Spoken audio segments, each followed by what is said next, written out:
And that was too close, by the way. I must have.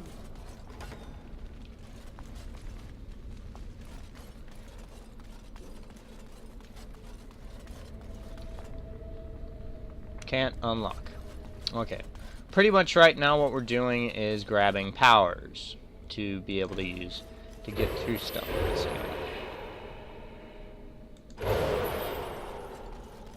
Well, this part of the game. Okay, Mages, Asunder, Templar's Nightmare, and the Darkspawn Invasion. Yeah, I think this one would be next. Like I said, I believe if you go clockwise, you can get all the powers, and then go that way again to get the rest of the abilities that you need to finish up the Fade.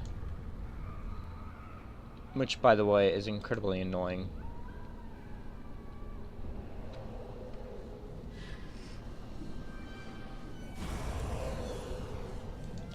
Oh, that's just great, because I totally need to connect to the Dragon Age servers to be able to get through this game. Not.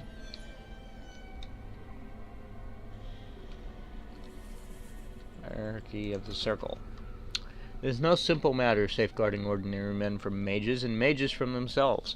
Each circle tower must have some measure of self-government, for it is never the Maker's will that men be given the power to take responsibility for our own actions, to sin and fail, as well as to achieve the highest grace and glory on our own strength. You who will be tasked with the protection of the circle must be aware of its workings. The first enchanter is the heart of any tower. He will determine the course his circle will take. He will choose which apprentices may be tested and made full mages, and you will work most closely with him. Assisting the first enchanter will be the senior enchantress, a small council of the most trusted and experienced magi in the tower. Senior enchanters. I don't know why I said enchantress. Anyway, from this group, the next first enchanter is always chosen. Beneath the council are the enchanters. These are the teachers and mentors of the tower, and you must get to know them in order to keep your finger on the pulse of the circle, for the enchanters will always know what is happening among the children. All those who have passed their hearing but have not taken apprentices are mages. This is where most trouble in a circle lies, in the idleness and inexperience of youth. The untested apprentices are the most numerous denizens of any tower, but they more often pose threats to themselves due to their lack of training than to anyone else. Knight Commander Serene of the Chantry Templars, in a letter to his successor. The Veil. I detest this notion that the veil is some manner of invisible curtain that separates the world of the living from the world of the spirits. Whether it be called the Fate or the Beyond is a matter of racial politics I refuse to indulge in at the moment. There is no this side and that side when it comes to the veil. One cannot think of it as a physical thing, or a barrier, or even a shimmering wall of holy light. Thank you very much for that image, your perfection. Think of the veil instead as opening one's eyes. Before you opened them, you saw our world as you see it now, static, solid, unchanging. Now that they are open, you see our world as the spirits see it, chaotic, ever-changing, a realm where the imagined and the remembered have as much substance as that which is real. More. In fact, a spirit sees everything as defined by will and memory, and this is why they are so very lost when they cross the veil. In our world, imagination has no substance. Objects exist independently of how we remember them or what emotions we associate with them.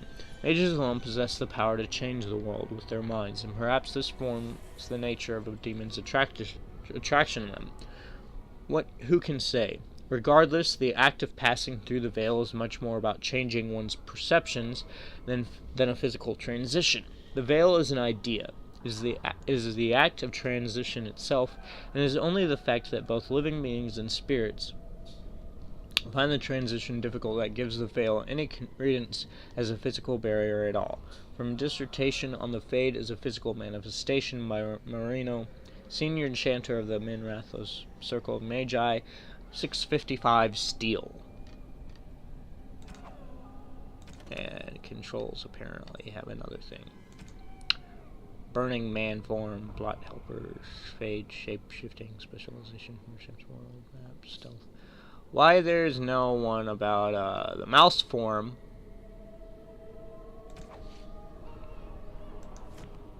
I don't know. Don't squeak. That's kind of annoying. Onwards to the mouse hole.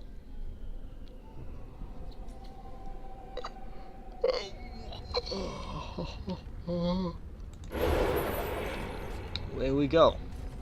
Oh. I forgot there was another mouse hole.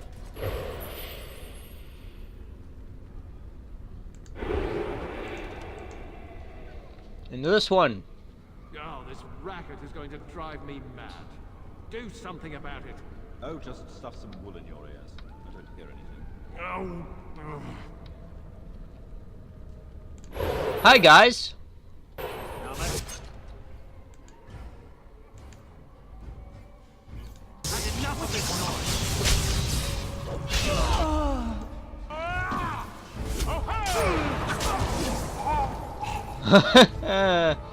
Yeah, you thought you were gonna kill me. Instead, you just froze me in place for a moment, after I'd already killed you. That is quite possibly one of the most hilarious things that has happened in this game. To me, specifically. Anyway, that's out of the way. Massive door, can't open. We can open this door, however. There's a wall, obviously. Oh, that's where we were just at. Look at that. Who'd have thunk it?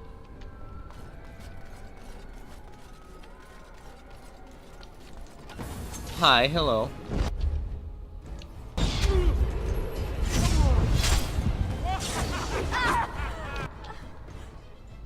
That, my friends,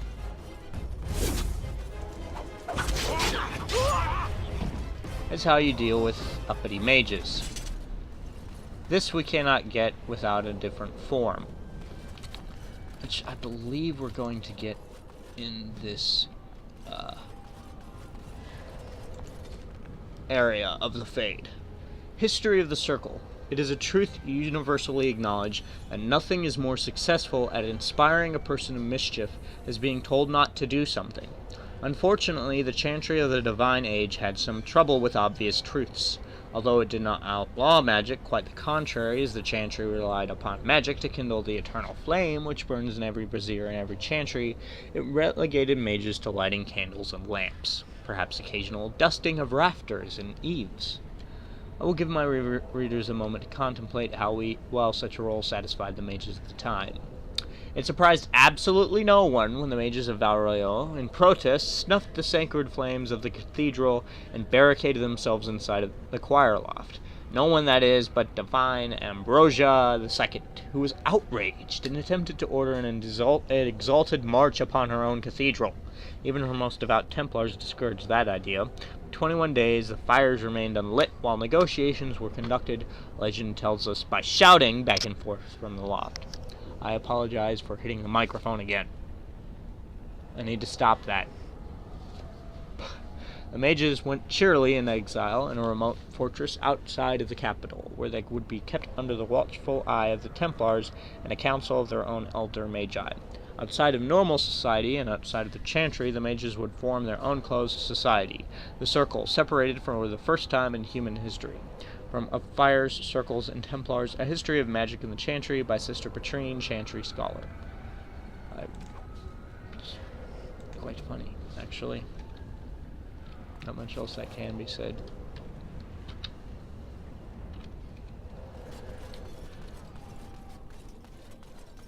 We can't trust anybody, especially each other.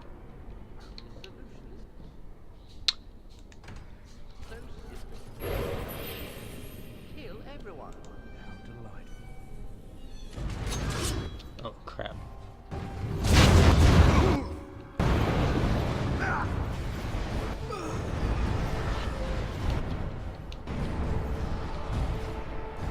That is why the Burning Man form is so awesome. But at the same time, it's kind of funny that I just knocked flat on my own butt by the move there. Hi there!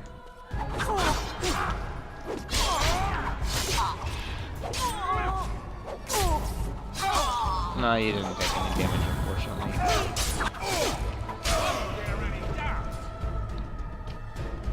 Perhaps. Perhaps not. Hi. All right.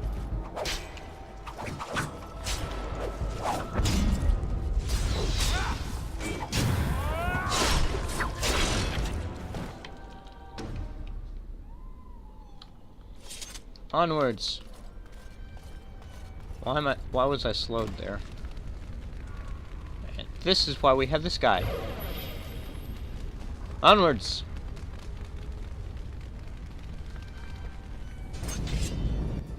Yeah.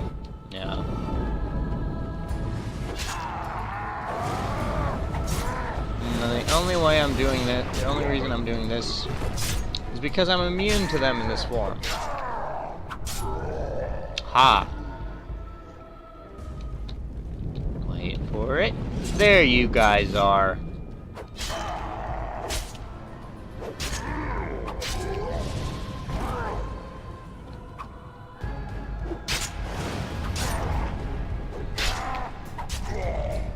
Onwards.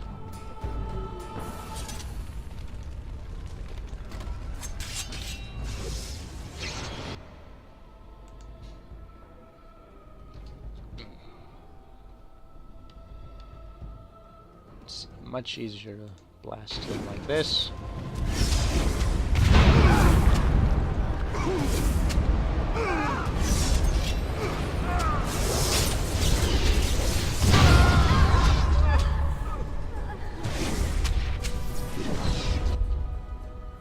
That's not what I wanted to do.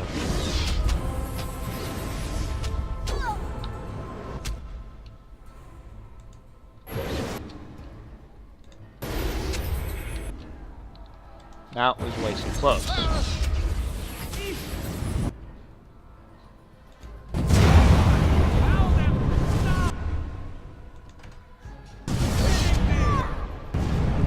Oh crap. Where were we when I last saved? Or where was the last quick save, actually?